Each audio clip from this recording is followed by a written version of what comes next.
Good evening, everybody. We are going to start our Planning Commission meeting and public hearing. So I am going to officially open the public hearing for the Plan of Conservation and Development. Before we make public comments, we're going to hear from our esteemed town planner, George McGregor, and then we'll hear from our esteemed consultant, Glenn Shalder. And then we'll lay out how we want people to come up and make comments. So I will turn it over to George. Yeah, thank you, Madam Chair.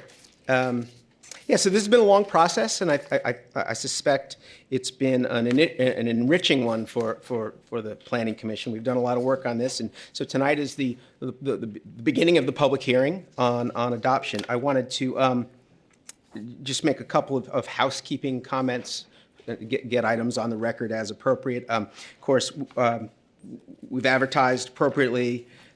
Essentially, the advertisement read, the Commission will hold a public hearing on the adoption of the 2022-2023 Plan of Conservation and Development, or POCD.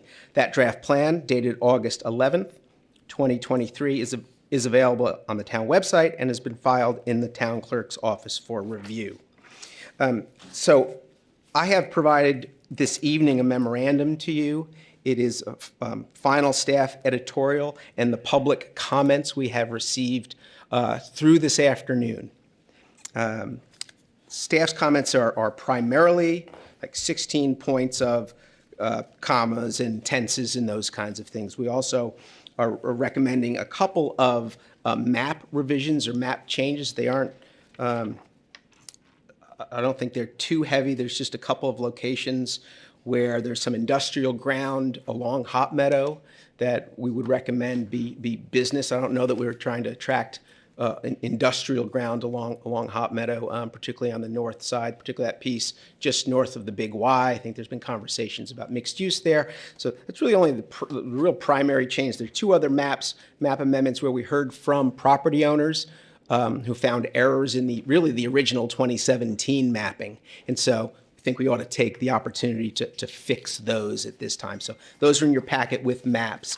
And then finally, just I want to note for the record, the public comments that we received during the publication period, that is those 65 days since August 11th. I just want to make sure that you've been provided all of them with the exception of two that I received around 4 o'clock this afternoon. I've really been here since then. But so just for the record, we've got a Menino email from October 2, Mr. Rice's email forwarding the Council of Governments comments on the plan, which really provided a glowing review and called the plan impressive.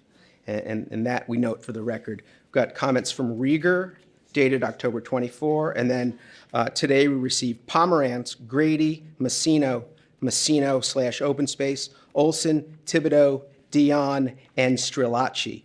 Dion and Strilacci, you have not been provided since I think the timestamp is in the 4 o'clock hour. We will provide you those as we go forward, but the other items have been copied to you and are in your packet. And I think with that, I'd be happy to turn it over to Glenn Shalder, who has helped guide us through this process, and I'll sit down and we'll hear from the community after Glenn.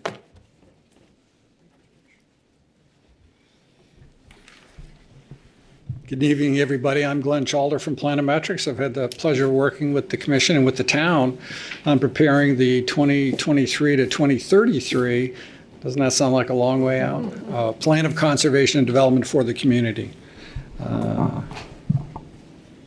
Do the best yeah, is that better? There we go, wonderful. I put together a PowerPoint to kind of give an overview of the plan. I know the Commission has seen this before, but there may be people who have not. So do a little explanation about what a Plan of Conservation and Development is all about and some of the highlights of the Simsbury plan. A Plan of Conservation and Development is a document that can and hopefully does accomplish a lot of things for a community. First of all, it creates a process for thinking about the future. There are many times boards and commissions show up and see what's on their agenda and deal with what's there today. But really to take a look 20, 30 years into the future and to think about the things that Simsbury could need and start laying groundwork today is an important task, and this is one of the things the POCD can do. The next thing is it's really intended to be an aspirational document and talk about the types of things we'd like our community to be, to point the directions out that based on community input and feedback that we've identified issues to be considered and created aspirational statements out of that. And I think the last thing that I wanted to just point out is that it's also, importantly, an advisory document. The plan doesn't dictate what the Planning Commission has to do or what the Board of Selectmen or the Zoning Commission have to do. What it does do, though, is lay out things that will hopefully make community a better community, Simsbury a better community in the future. And then our goal is to get everybody onto the same page and moving in those directions to make positive change. Importantly, too, I think everybody should know that this is a 5-year update of the 2017 plan. The statutes require that municipalities do these at least once every 10 years. And because of the Commission's desire to look at the 2017 plan with fresh eyes and to update it for the issues in the community today and to focus on implementation, they chose to do an update within the 5-year window. So let me give an overview of Simsbury's Plan of Conservation and Development. I think early on in the plan, we talk about overarching principles in the plan. The concept of livability, which is for people who live in town, they sort of understand what that's all about. But Simsbury, in the 169 municipalities in Connecticut, has so many positive assets and attributes that make it such a great community. And so this concept of livability is something we'd like to continue for the future, and all of that embraces. This concept of livability is, I guess, formulated by AARP. It's not just for older people. They've identified things that make communities livable, and that's one of our aspirations for the future. Another overarching principle is the concept of sustainability in all of its permutations.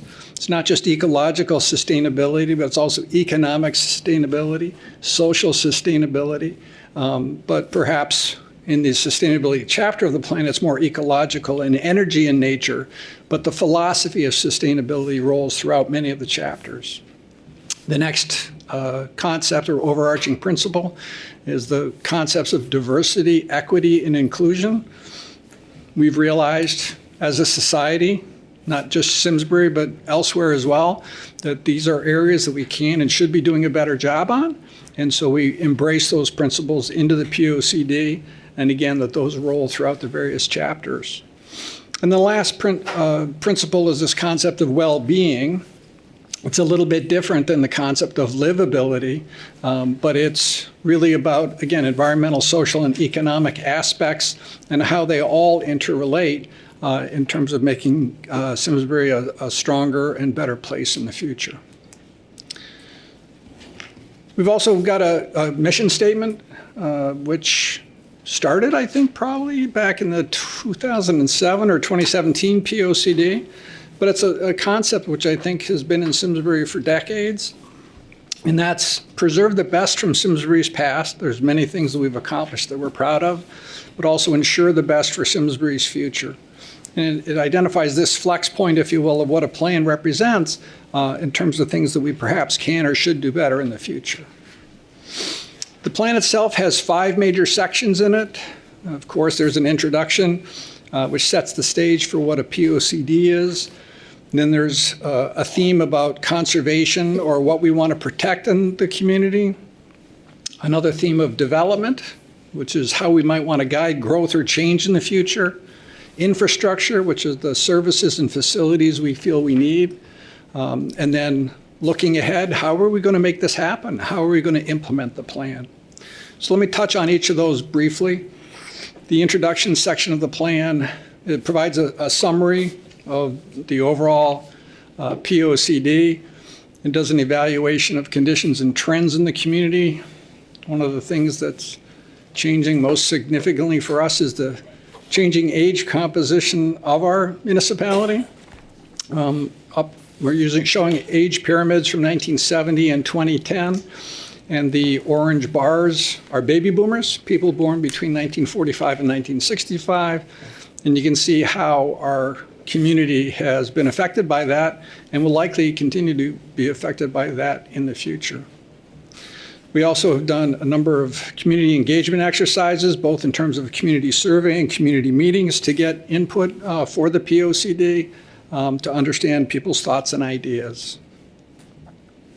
In the section of the plan about what we want to protect, there's a chapter on natural resources, identifying important resources in Simsbury and advocating for maintaining a thoughtful balance between the use of land and the conservation of natural resources.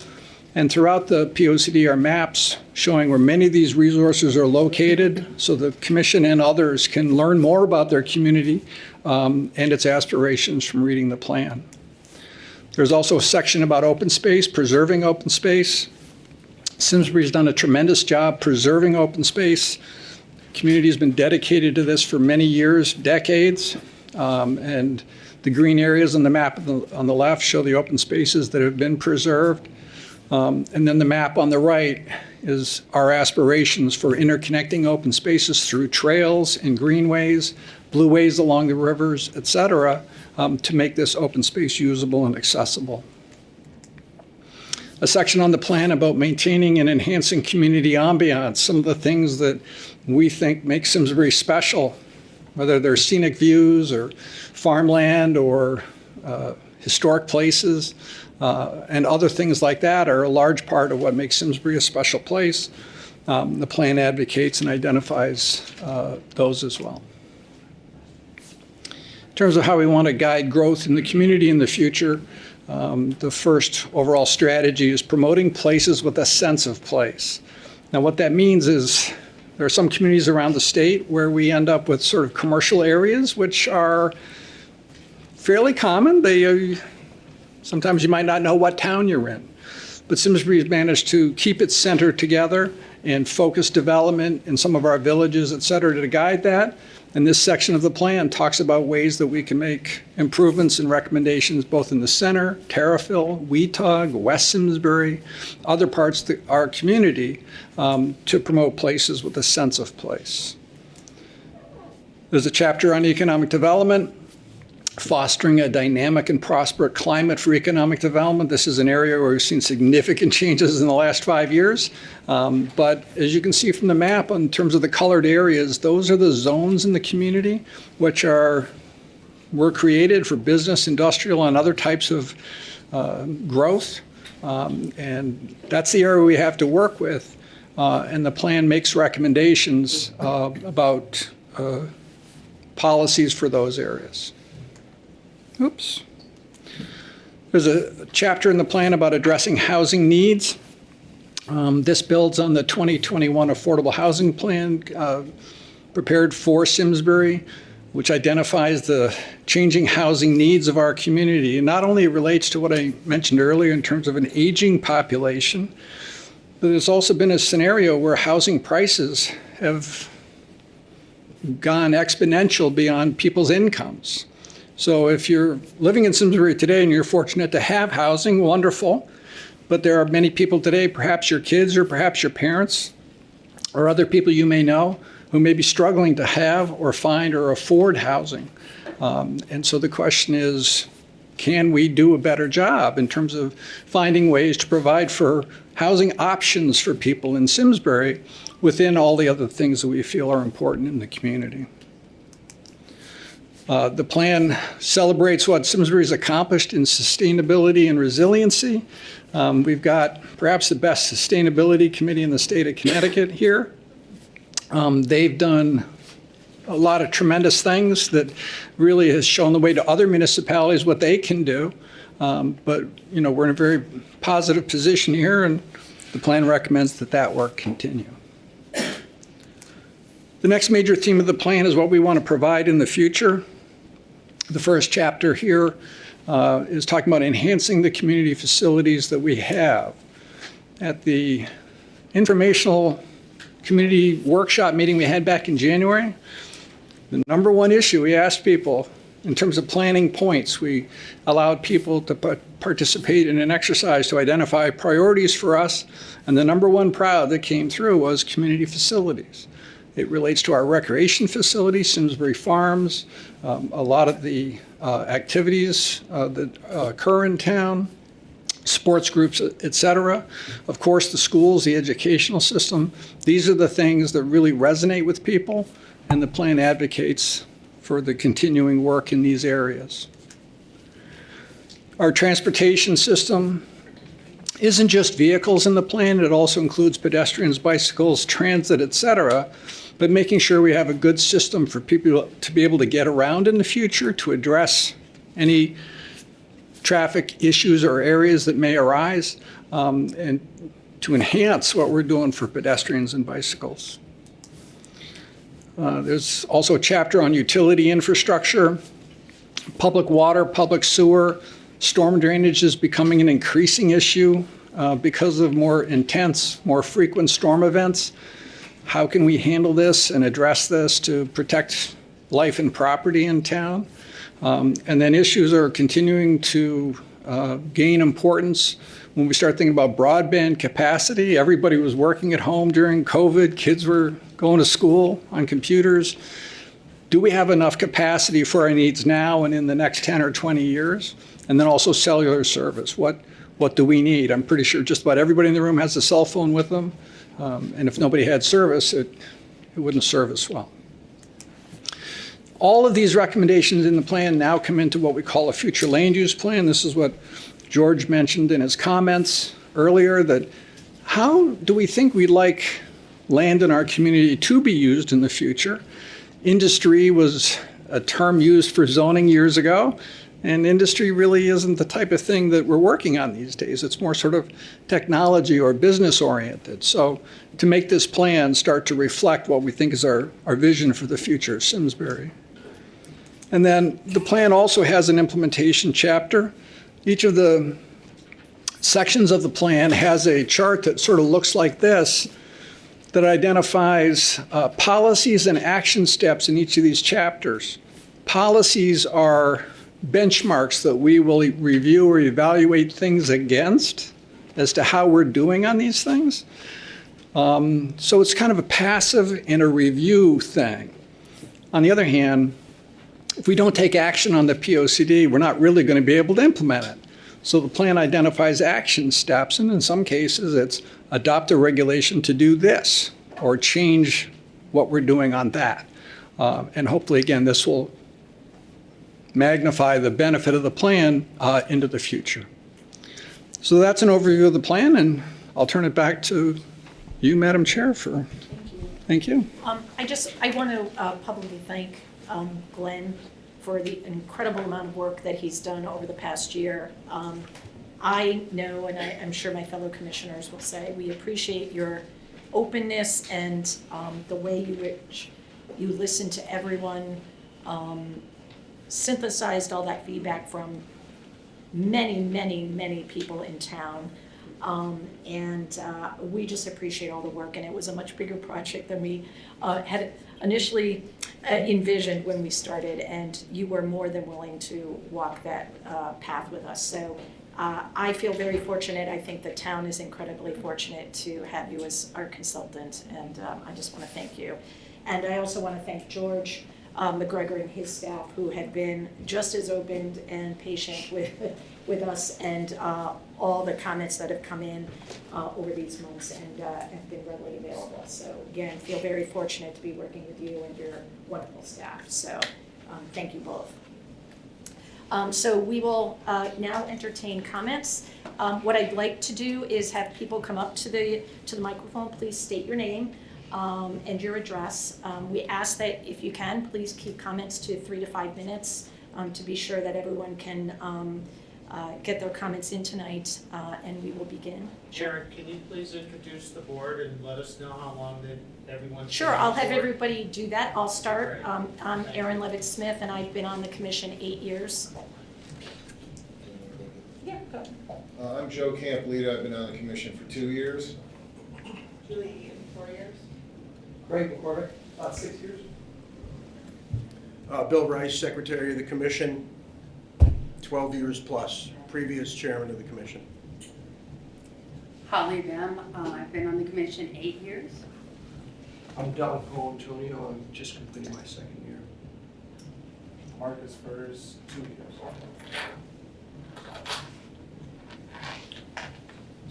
So who would like to come up first? Don't be shy. Go ahead. I like that.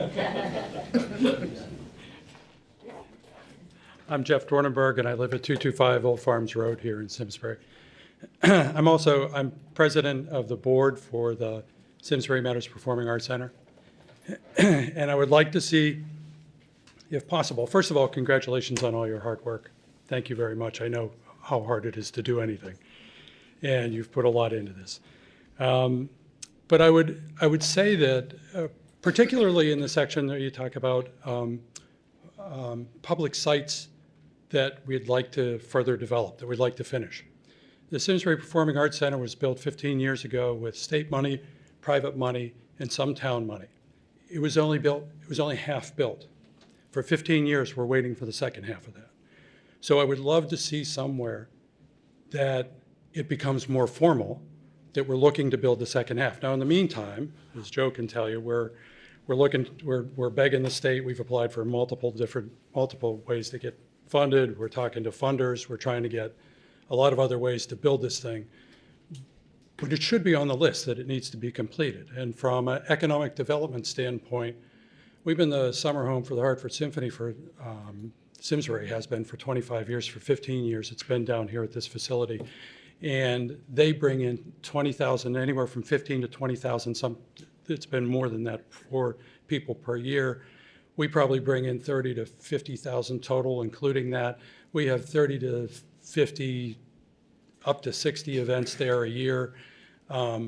It's an active, busy place. And I think that there's a few places in this report that I'd like to see it.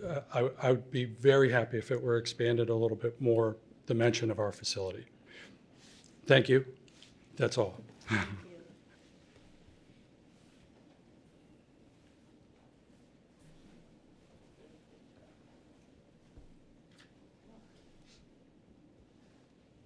Come right up.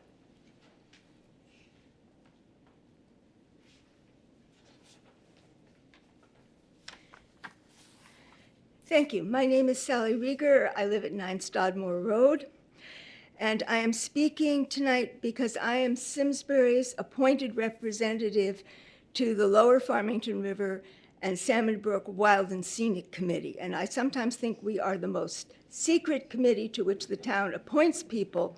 But in fact, there are 3 of us on that committee from the town of Simsbury.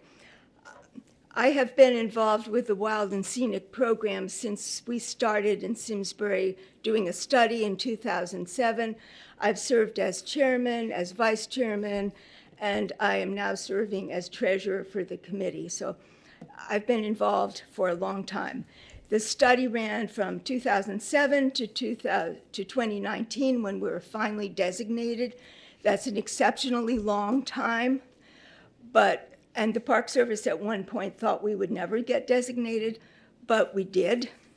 And since then, we have enjoyed an influx every year of federal funding that we can use for education and outreach projects related to the river and conservation, and for research projects involving the river. So we have a number of things we do, and we have provided service to Simsbury in that we funded the cutting of bittersweet this year at the Pinchot Sycamore to get the vines off the big trees. And we have allocated in our minds money from next year's federal allotment for going back and making sure that the follow-up gets done on that. So it's really nice to have an update of the POCD done early. That's very foresightful, and it was a wise decision to do it. And I understand that it takes a huge amount of time, and I appreciate the work that you guys have put into it.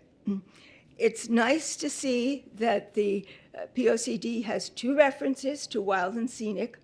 One of them is on page 10 in the text regarding the 350th anniversary commemorative medallion for the town, and the second is on a list of recognized accomplishments on page 34, which refers to the 2019 federal designation of the Lower Farmington River as a wild and scenic river. I have 3 minor additions all this is focused on the wild and scenic thing. I'm not addressing anything else. And I have one small change I would like to see included in the POCD in regard to the Farmington River.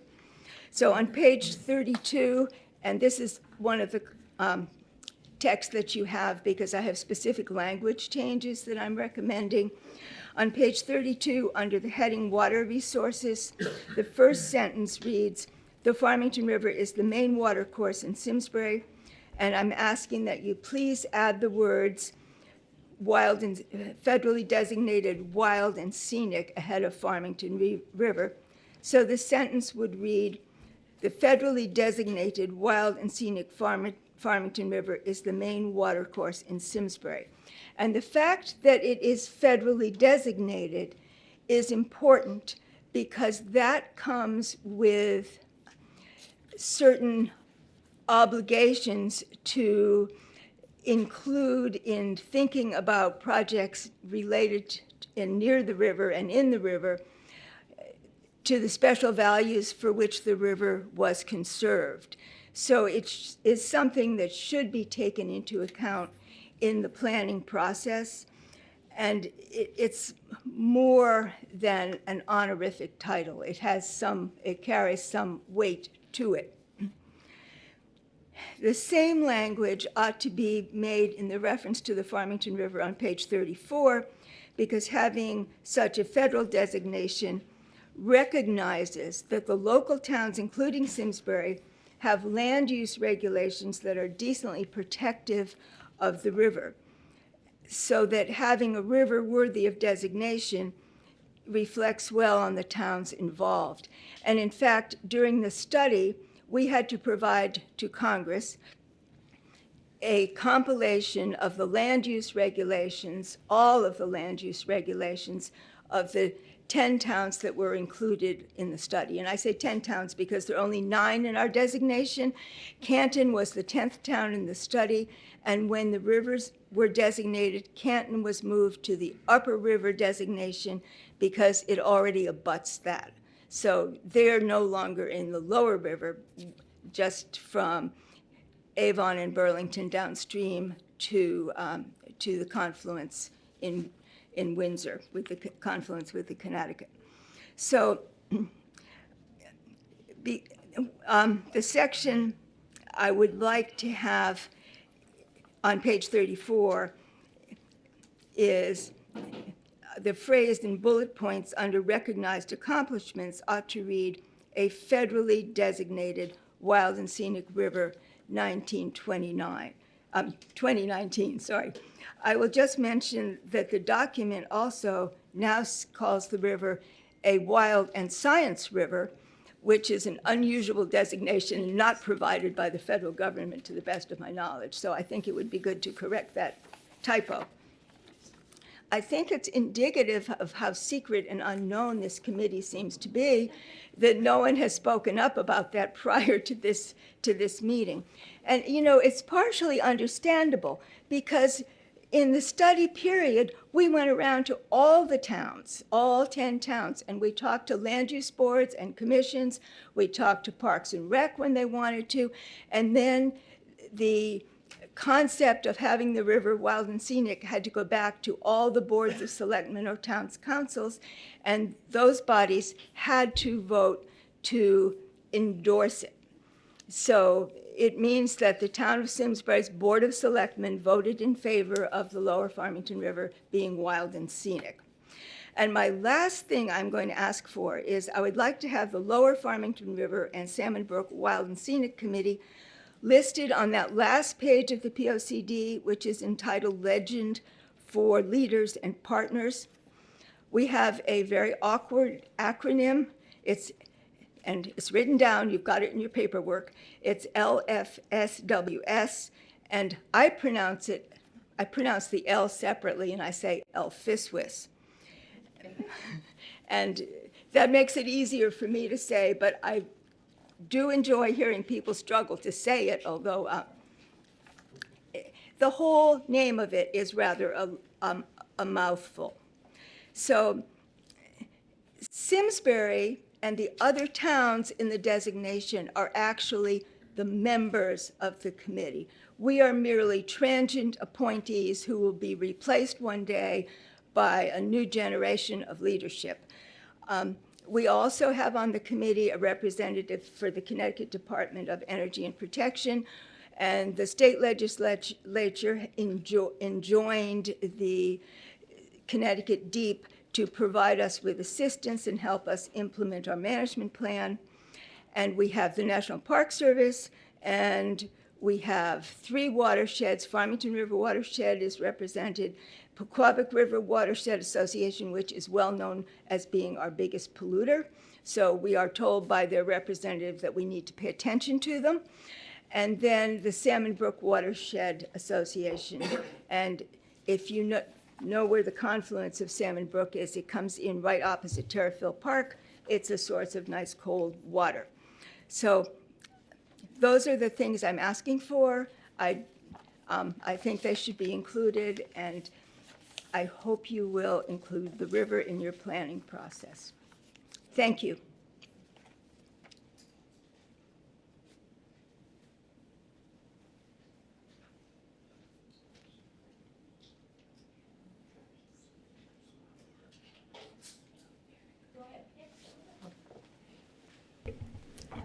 Susan Messino, 41 Madison Lane. Now that Sally Rieger talked about the river and the water, I'm here tonight on behalf of Open Space, and also I have personal comments, so I just want to go through those in order.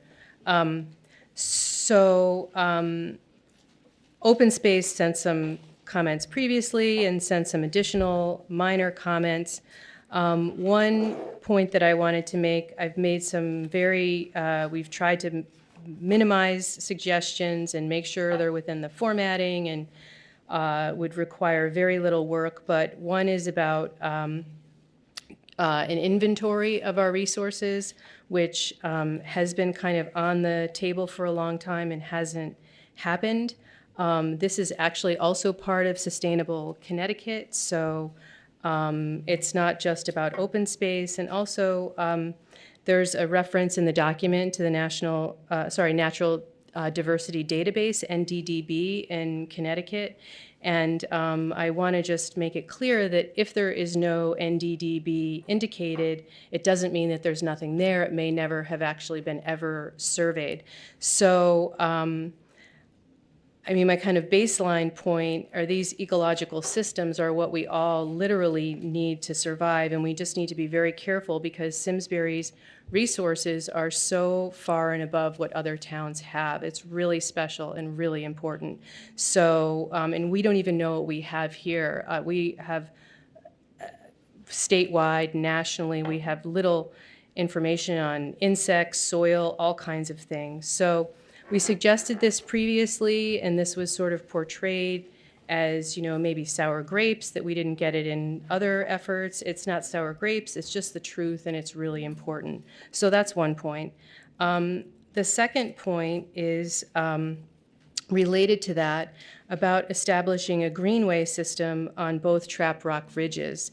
And this is also a comment we sent before that, or have brought up previously, that there's kind of already some trail work on the east side, but the west side of the Trap Rock Ridge is the only ridge in Connecticut without a trail on its spine, and it's part of the Eastern Wildway, and Trap Rock ridges in general are considered an imperiled habitat in Connecticut. So, I'm all for recreation and all that kind of stuff, but just like we need to be careful about where we're developing, we need to be careful about what kind of recreation we're doing where, because some wildlife can be disturbed. These plants that grow in weird and kind of exposed habitats like I don't mean to say it's weird, but in these unusual habitats can be very slow growing and very fragile. So we need to be just careful about that.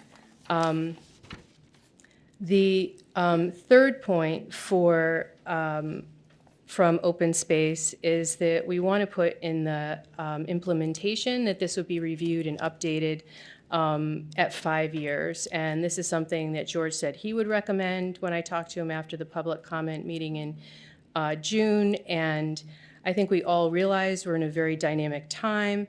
I know other organizations who are now shortening the timeline for their strategic plan is normally 6 years. Now they're doing 3 years. So I think we just need to recognize that things are changing. We may have new energy opportunities. We may have new tools and opportunities. So I think it's just important to do that and so that everyone can know what to expect, et cetera.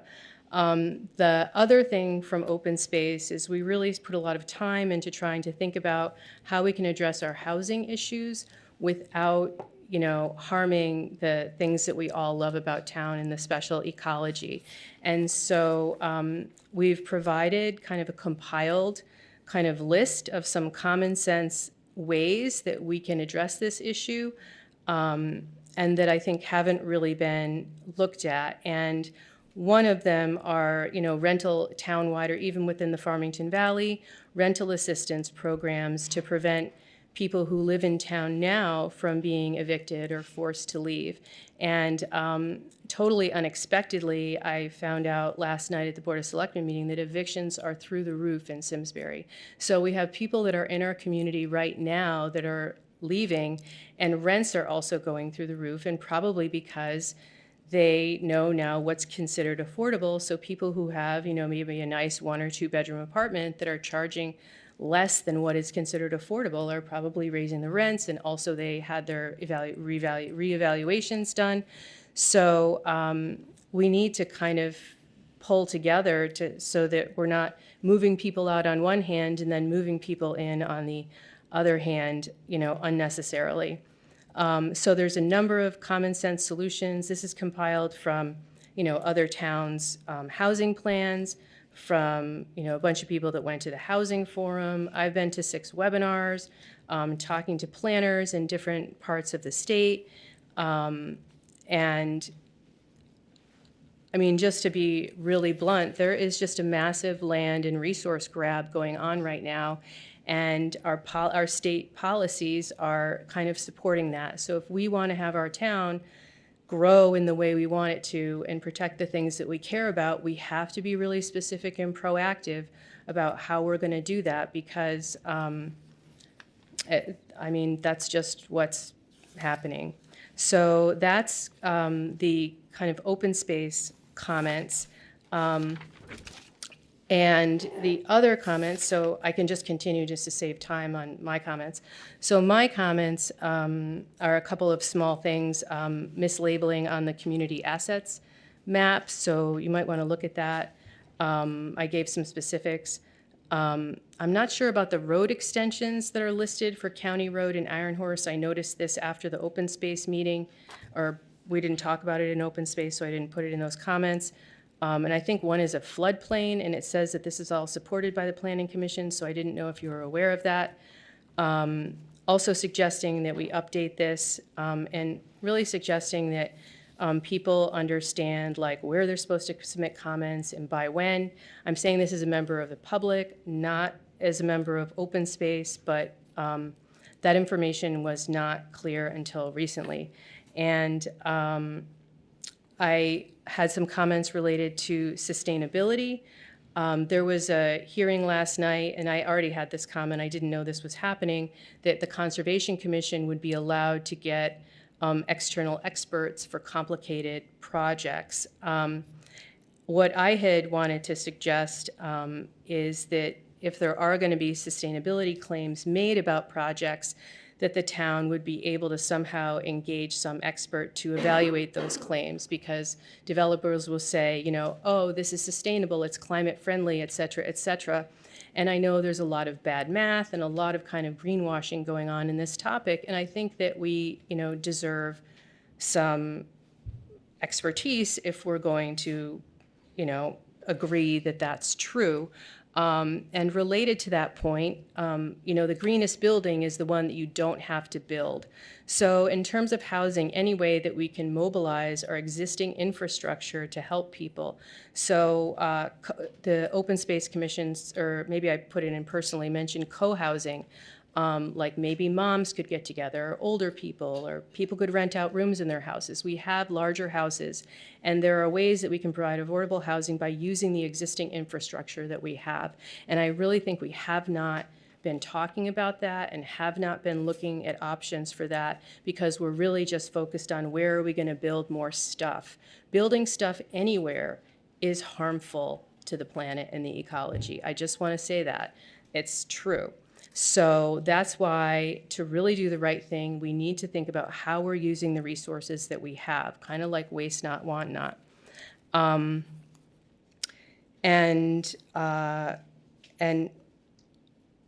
guess that's it. The additional comment that I had was I thought there were going to be links in the document to external sources like the Wild and Scenic Group or the Open Space Commission or a number of other links. I brought a copy of this report that I'm a co-author on called Wildlands in New England. It's a first of its kind regional report. The town is featured as the only town in New England that's featured in there. So I won't go on about that because I've used my time, but as Sally said, we have some really, really special things here that I think maybe we haven't somehow have not brought these things to light in a way to make sure that people really understand that.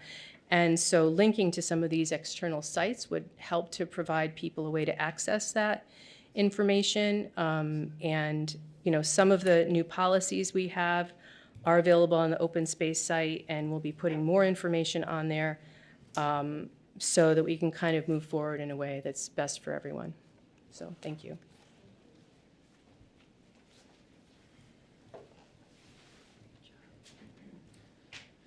Good evening.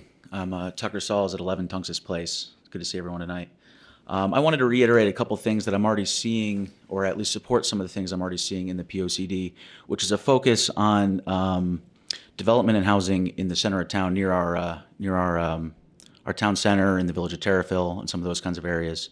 As was just said, using existing buildings for more units is a really good way to bring up that housing stock without having to cut away green space. So if I can give a couple words to the commission here, is infill development or developing on areas that have already been developed, ADUs, accessory dwelling units, which is something that's already been worked on in the town. And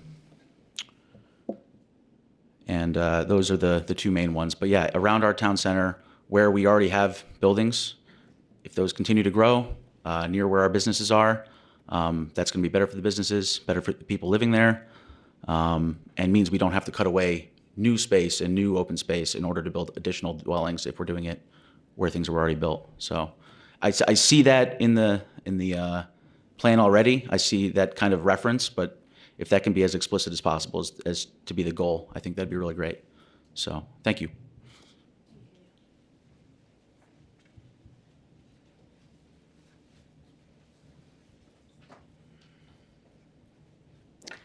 Hi, I'm Diana Yaisley at 78 County Road. I'm the chair of the Aging and Disability Commission for the town of Simsbury. First, I want to applaud various points within the POCD that recognize housing, transportation, and ADA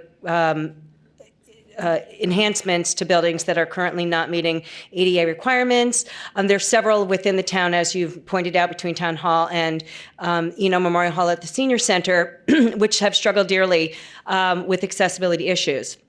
And to Jeff's point in looking at the Simsbury Meadows, one of the struggles and number one complaint that we've had the past 2 summers is accessibility at some of our recreational areas, including the Meadows when they have concerts. And, I did work with the town on making the new playground at Simsbury Farms more accessible, but I think I urge you that as you look at continued planning in recreational facilities as well as other town buildings in town, that you keep an eye for not just the ADA requirements, but accessibility, which are not necessary. They're often hand in hand, but to be accessible, it doesn't necessarily have to mean ADA required. So we're happy to work with you in making sure that we have recreational facilities that are accessible to those for everyone in town. The other thing is I want to mention that we are currently working on the AARP age-friendly designation for the town of Simsbury.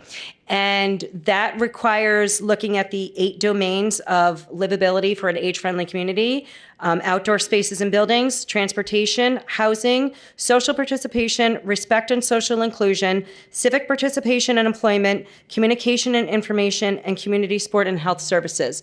A lot of these do overlap in what you have in your POCD, and there may be things that I would like to reference in our action plan as we move forward when we create our own action plan for this age-friendly designation. But the other key point that is mentioned but is sorely lacking, and especially for people as they age and want to age in place and remain in Simsbury, but also for those with disabilities, is the lack of transportation that is available here in Simsbury. And Dial-A-Ride will only get us so far, and it is very limiting, especially for people with disabilities who don't necessarily always qualify for Dial-A-Ride. It's one thing that we have a minimal public transportation, but then you need to get to the public transportation. And people who live in town who have disabilities and who work in town even are often reliant on family members to drive them, myself included, so there's just really a lack of any type of accessible transportation in this town. There are many people that live in this town who are aging and need rides, but also disabled, who want to work in this town, and transportation is one of the things that keeps them from being able to be employed and taxpayers within our town. So that's something that I think we need to look at in expanding our public transportation, making it also accessible transportation. So thank you very much for your work that you've done, and I really appreciate it.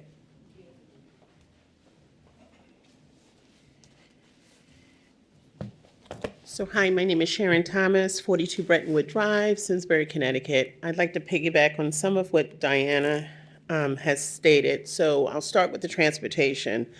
We do, and it's been for years. I mean, it's been an issue, and I think that it would be very easy for us to try to work through that in the sense that we do have public transportation coming in. We mentioned Dial-A-Ride, but there's a larger scope of Dial-A-Ride that goes through Connecticut and neighboring towns. And it would be one thing for us to try to partner since Connecticut Transit comes into town. I think that would be very easy for us to try to work through that.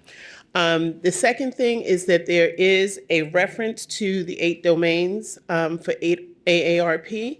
I think that there should be more explanation as to what they are.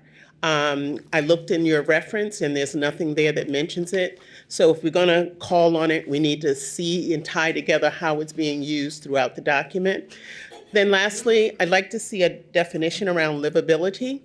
We're referencing livability a lot. I know we've used other terms throughout many discussions, character and all of that, but I'd like to understand what livability is. And then lastly, if we're going to reference the 8 domains, and this is just because of some of the work that I do, I'd like to be able to see what our livability index is.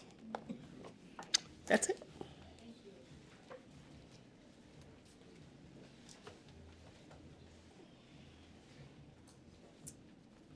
Hello, Susan Van Cleef, 6 Mallard Circle in Terriffill.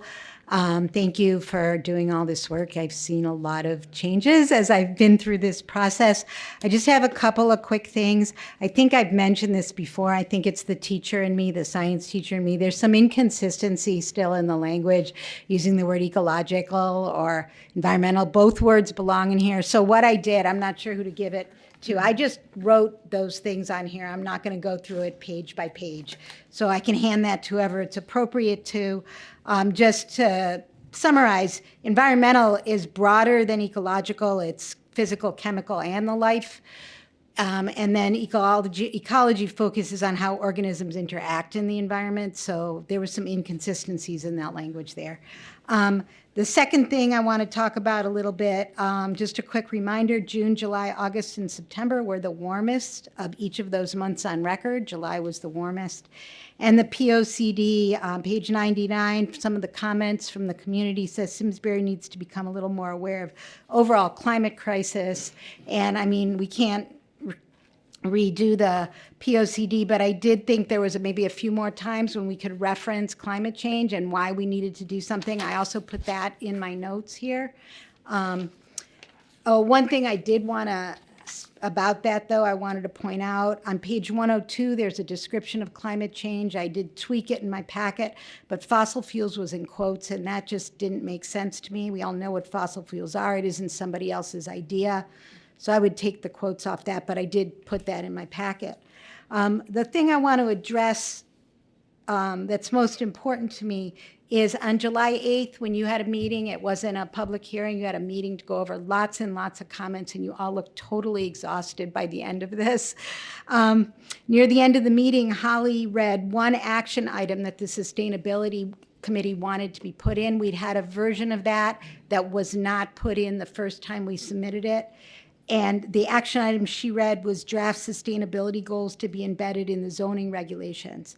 And Glenn stated he was nervous and hesitant about that because Sustainability Committee doesn't have statutory abilities. But then there's also, under Sustainability Committee, there is definitely something that's been in there that says adapt regulations to require electrical vehicle charging stations as part of new developments and allow them as necessary uses. So we are putting things about regulations in that section under Sustainability Committee. So I would request something like that be put back in, because I think, considering what we've seen this summer and what we're going through, we actually need to address in our small town in Connecticut the amount of carbon we're putting into the environment. And we need to start being able to request, if there's new buildings or buildings that can be retrofitted. There's a lot of money coming in from the IRA. We really need to have this in, I think it's, even though this is aspirational, having something about being able to add regulations into the zoning would be really, really, really helpful. So I would appreciate if that was put back in. Electrification is going to provide resiliency against unpredictable weather. It's going to lower our energy costs, because that's the type of energy that is the least expensive now. It's going to provide cleaner air, and it's going to help us reach our carbon goals. And so I just would hope, whether you use that exact language that we had before or you put something else in, but just address the fact that we need to really have regulations. We can't just be begging people, sort of the way we're begging to put in some deed-restricted housing now. We need to have some regulations for that, to go to have new builds and retrofits, be electrification, be electrified. So that's it. So who would I give this to? Yeah.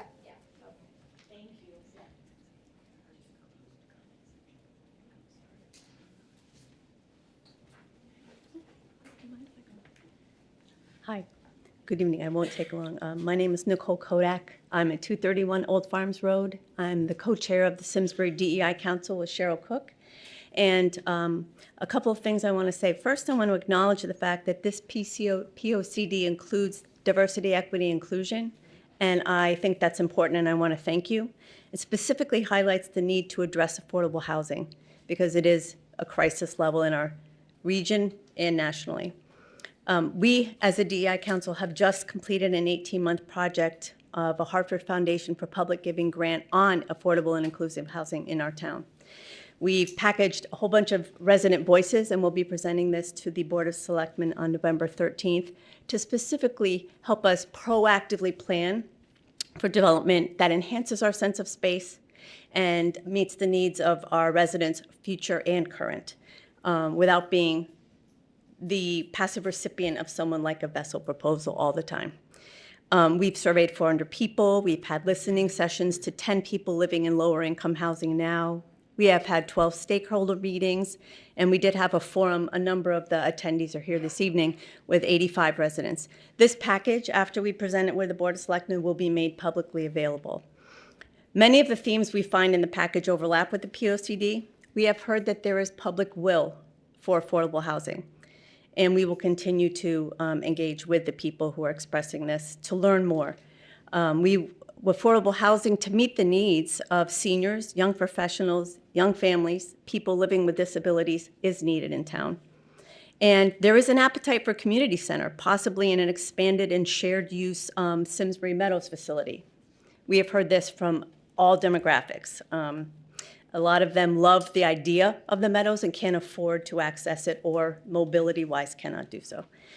I have a few smaller comments I would like to share. When it comes to affordable housing, the POCD report does seem a little vague in some words, like a plan to make a plan. And I know that we can't prescribe what the town will do or make policy, I get that. But for example, on page 98, we'd like to have some specific suggestions for the Affordable Housing Committee's makeup. For example, representatives from planning and zoning.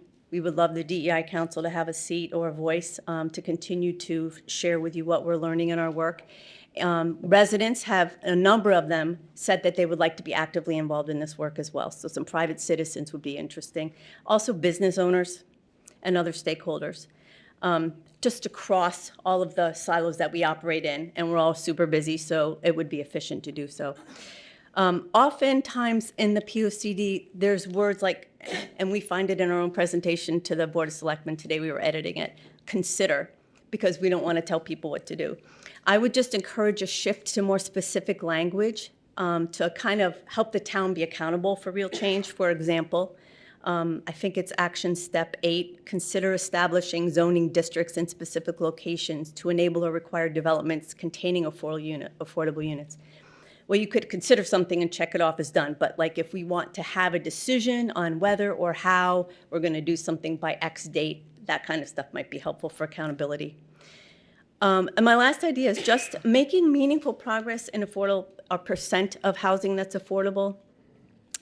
We'll probably need to include multifamily rentals for numbers, units from redevelopment of existing properties, which we've already heard tonight, mixed use for vacancies that are in strip malls right now. There's a whole lot of options. I don't think our town has any mills, but we have a lot of industrial space that seems to be vacant at the time, or commercial space. So these are just some suggestions that I wanted to offer based on the work we've done, and we will share our package after November 13th. Thank you.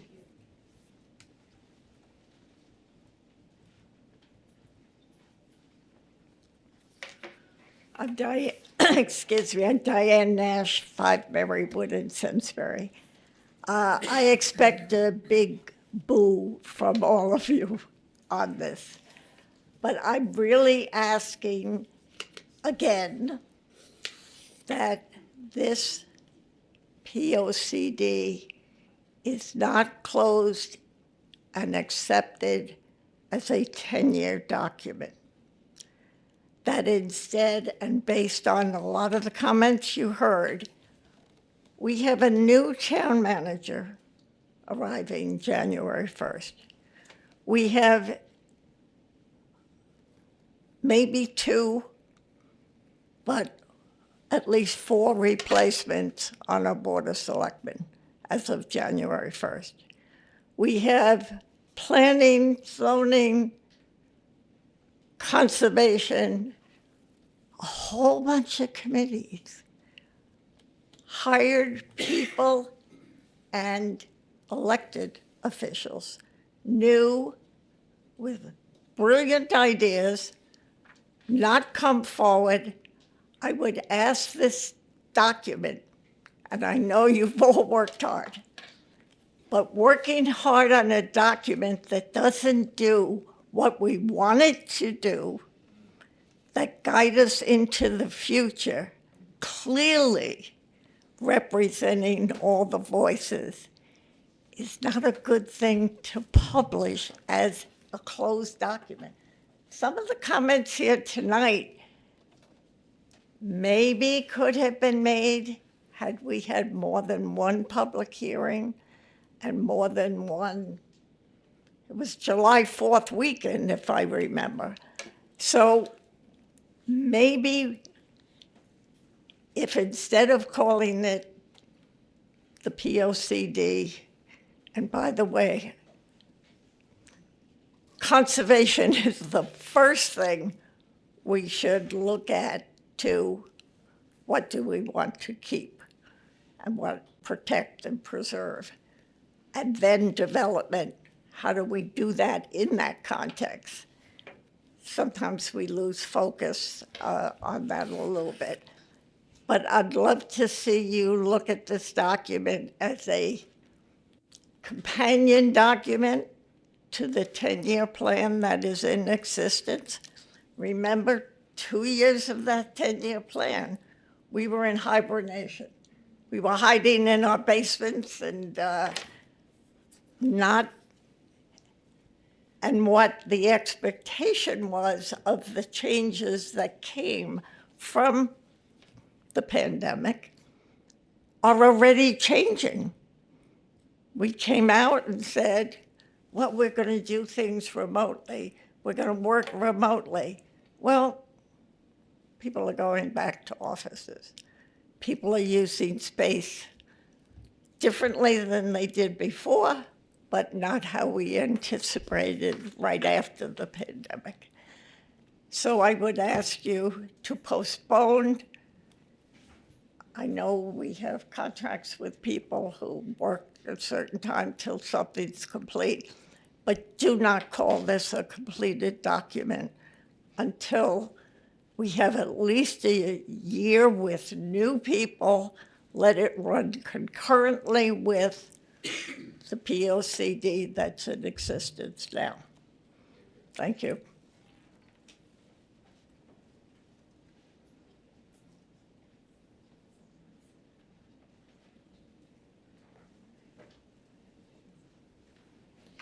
Good evening. I'm Lori Boyko from 15 Oakhurst Road. And I did read this document about what was completed of it about 2 months ago. And I usually don't speak unless I have like everything written out and all researched. And I didn't do that tonight because I feel like I'm running around to the different boards playing whack-a-mole. Notably, last night I heard Susan speak at the selectmen's meeting. And that gave me pause because I felt like Susan was somebody that was really, really plugged in with the town boards and commissions. And she mentioned not feeling like she knew of all the times when there are meetings. And this is not a disparaging comment to all of you because I know you've been working really hard and there's just been a really lot of things going on in all our boards and commissions. And I think maybe some of us haven't been able to keep up with all of it. So my comments are on two areas. One is very general and it's about this board, but it's about others. And that is, I keep hearing comments about affordability and affordable housing. And as a 25-year realtor and town resident and a landlord in town who has a property that is a 2-bedroom house that rents for $1,550 a month, I think I can speak on those areas. And the one comment I want to make about that is while we keep talking about affordability, the one single driver of affordability, aside from housing prices, which is largely law of supply and demand, is our taxes. I can charge less for my rental property or have to charge more for rent if my taxes are higher or lower. My own home mortgage payment on taxes alone just went up $250 a month because of my tax change. So for those residents and electors that are trying to live here in town and afford to live here in town, it's the taxes that make it really unsustainable, and they seem to be poised to continue to go up. And when you're looking at the development and expansion of services and facilities in town, those are in direct relationship to how much the taxes are. So we live here because we love the land and we love the area and we love the things that are available. But we have to balance, what can we add? Can we do a new recreation center? Can we do a new community center, a senior center? With what does it cost all of us to do that? The only other point that I want to make, and I want to read this because it's your specific definition that's in this document. And I think that this definition is contradictory to itself or unclear, and I think this needs to be clarified. The term equity is used a number of times throughout the document, and the definition in that document is, quote, the establishment and maintenance of fairness and justice within the community so that all people are treated equally, comma, especially for groups that have historically been disadvantaged, so that the end result is equal. And to me, that's completely contradictory. Either everybody's getting treated equally, or some groups are receiving some benefits, or I don't know what the intention is here, so that the end result is equal. But they can't both be the same thing. So that would be something I would ask you to look at and make crystal clear, because it is an important point made throughout this document. Thank you.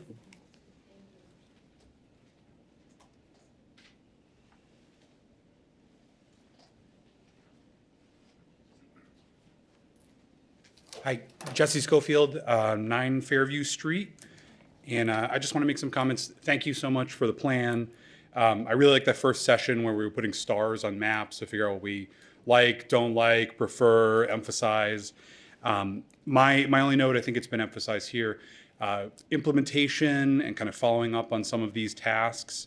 I want to make sure that the Board of Selectmen, even the new wave, maybe this fall, follow through, maybe implement that plan. I think it was PIC Implementation Committee, follow up some of those actions and maybe push for bottom up some of the committees to come up with their own actions, define them a little better. I saw the same, there were some vague or general aims there, which I understand, but some of the ones I see, like consider 2-family housing in certain areas, hopefully those can be defined within the committees for extra actions than necessarily having the Board of Selectmen have to kind of dictate those steps along the way.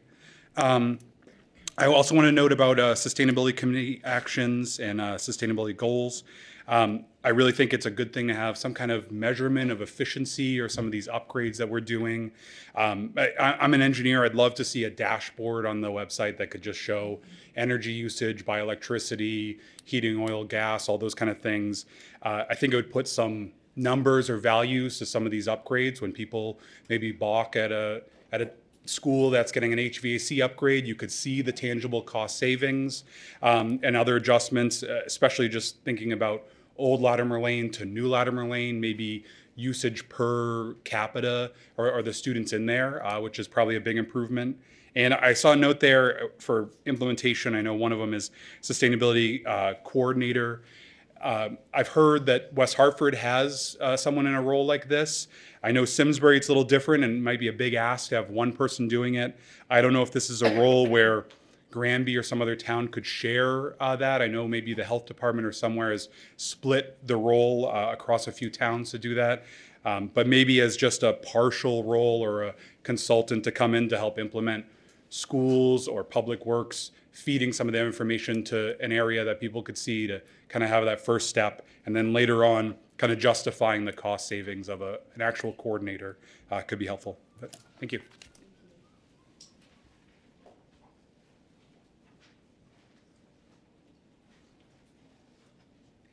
Good evening, Jamie Luchek for Flintlock Ridge. Is anyone having a problem understanding? Okay. So I wanted to make one notation, and if it was already in the document and I missed it, my apologies. Air filtration, especially in our schools. So I am hoping that as we consider what our schools look like in the Plan of Conservation Development and indoor spaces in general, but as a mom with kids in the Simsbury school system, especially schools are on my mind, could we ensure that we're following the CDC's latest guidance on air filter changes per hour and the air changes per hour, and then the quality of air filters used? I know that Governor Lamont has made available state funds at this point in time to help boards of education fund such filters and any incremental expenses. So that's one thing. And then to the question on equity versus equality, I just want to say that's a fantastic question. And as you're looking on the wording of the document, you may take a moment to consider justice, equity, and equality. So equity and equality are different. Equality, treating everybody the same.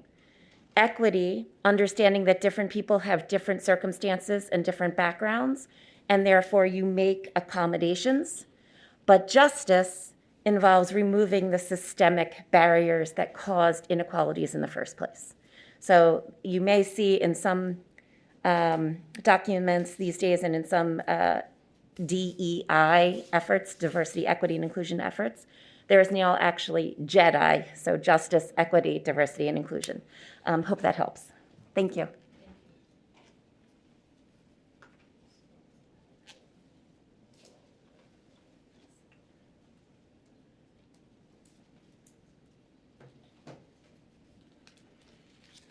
Good evening. My name is Ellen Gilbert. I live at 126 Hot Meadow Street, Unit 3E. I have a couple of issues. I want to agree with Diane that I think that this POCD being pushed out to equal 10 years is too far, and that if we had one at 2017, that given how rapidly technology and town growth is taking place, that going out as far as 27 and keeping the 10-year time limit is a wiser thing to do. I have been attending, I retired last year. I go to the zoning board meetings and the wetlands committee meetings, and that land grab that was mentioned, I see it. And given where I live, and something that was not shown in this document is the Hartford Insurance Company, the property that's right behind us, and the 500 plus living units that are being requested at the next zoning board meeting. That is a huge growth for our part, for WeTog and for the school system. And I don't recall seeing things in here that will accommodate the school system growth that is going to be exponential. Because we already know there are things that are, there are new apartments being built down past Big Y. That's already been approved. We have apartments being approved that have already been approved by the band shell. And there are going to be other areas, and we need to be able to work something out to be able to accommodate families that are going to be moving in. 1, 2, 3, that's it. Thank you.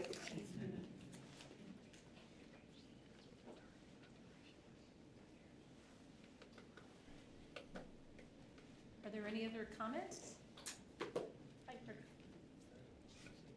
Hi, my name is Mark Scully, 29 Notch Road, speaking on behalf of the Sustainability Committee.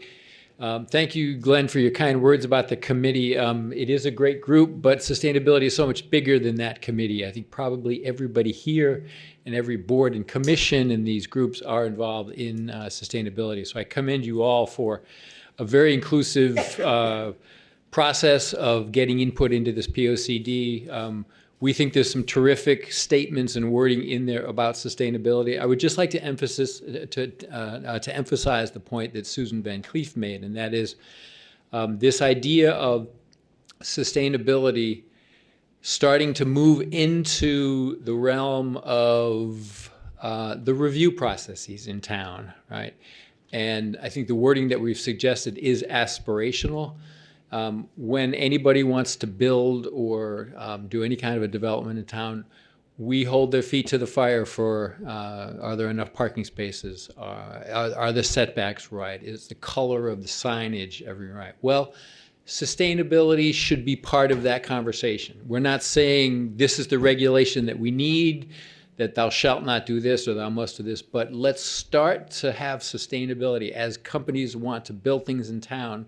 Let's start to ask them questions about their energy usage, water, the sustainability, accessibility, so many of the issues. So what we're proposing is an aspirational statement that sustainability become part of the language, part of the regulations, part of the issues that we want developers coming into town to live up to the standards that are clearly desired by this community. Sustainability was number 3 in the list of the point gainers at the wonderful meeting you held at Henry James. So we'd encourage that wording on an aspirational level, so that sustainability moves from just something that a committee does or gets talked about to actually asking some tough questions of some businesses coming into town. So thank you very much.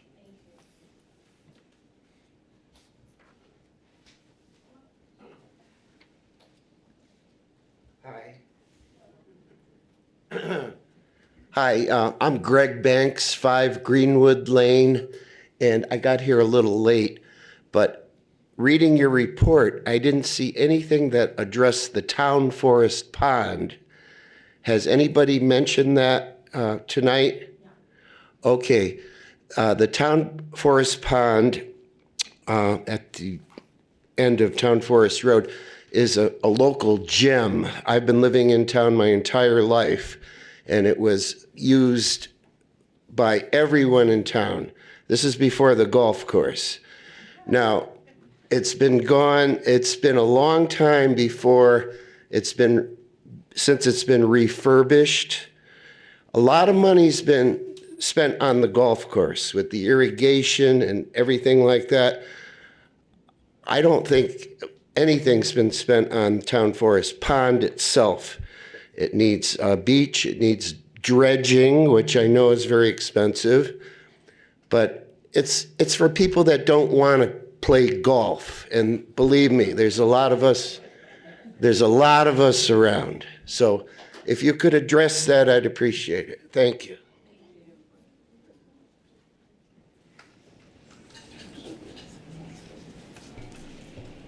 Are there any other comments?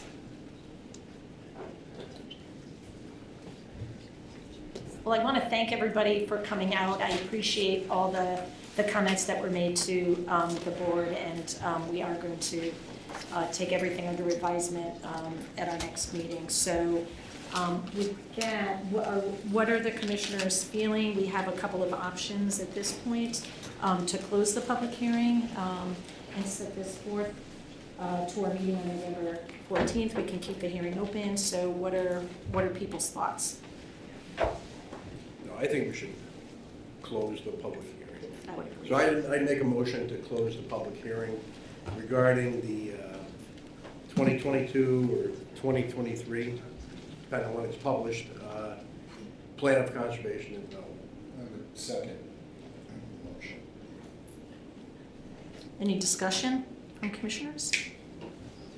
Do we want to use the full wording that was suggested to close the public hearing? I'll make another motion. Go ahead. Have a vote. Okay. So discussion, do we want to do a friendly amendment to what you just proposed? We Okay, can do well, then I'll amend the motion to place the 2022-2023 Plan of Conservation and Development on the November 14th. Madam Chair, and Mr. President, I would suggest 2 votes. Yeah. Okay. I would vote, close the public hearing, and you get another motion to decide where you. Perfect. Oh, I see, that's your problem. So, all right, so, any more discussion about closing the public hearing? Okay, so all those in favor of closing the public hearing for the POCD, please indicate by saying aye. Aye. Any nays? Any abstentions? The motion passes unanimously. Okay, I'd like to make a subsequent motion that we place the draft 2022-2023 Plan of Conservation and Development on the next Planning Commission meeting scheduled for November 14th, 2023, at which point we will discuss the comments and potentially consider adoption of the plan. I will second that motion. Is there any discussion? Oh. So the commission would like to do a little bit from the prior comments is have the opportunity to take all the comments that came in writing, I've got 6 pages of notes here, what we've heard here tonight. To organize this for the commission, I'd like to issue this at least a week in advance of the meeting so that you can refresh your memory about what happened. So what I'd like to do is say tentatively the 14th, which would mean I'd get it to you on the 7th.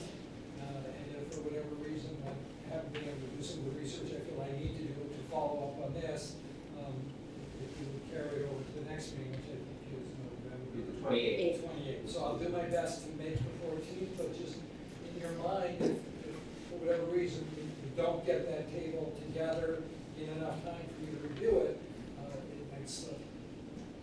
All right, then I'll amend the motion to have the discussion, the agenda item either on November 14th meeting or the November 28th meeting pending the organization of the comments.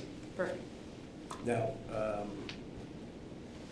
are there any statutory timelines that we're under now? There are not. Okay. It's your application process. Do we have a, You can extend it any time. You close the public hearing. can I just get a second to the? I will Okay. second the amended motion. Thank you. Any discussion? All those in favor of placing this on either the November 14th or November 28th Planning Commission agenda, depending on the gathering of information, please say aye. Aye. Any opposed? Any abstentions? The motion passes unanimously. All right. So, Go ahead. yeah, just a point of order. We didn't specifically identify the commissioners that are representing the commission tonight. I think we have everyone here, right? Correct, and we have Marcus was, and he can, is a Alternate? alternate, but because it's a public